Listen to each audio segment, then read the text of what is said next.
সবাই এই বম্বে যাব কেন করছে? কারণ এখানে ন্যাচারালি ওরা সেই সুযোগগুলো পাচ্ছে না বলে হয়।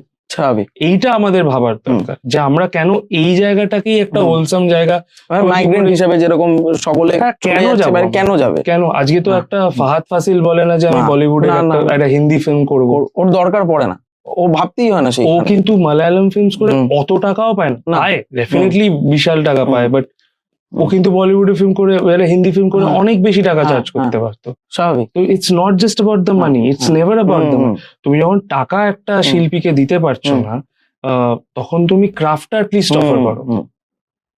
আমি আমার ক্ষেত্রে বলছি না, যে আমার চেয়ে 1001 গুণ ভালো অভিনেতারা আছে এখানে, তাদের জন্যও বলছি যে তুমি তাদেরকে প্রপারলি ইউটিলাইজ করো। আমি সেইটুকু মানে আমার অনেকটাই বলে দিলি যে অনুষ্কাদি কান ঠিক আছে, ঠিক আছে, কে চিনতো?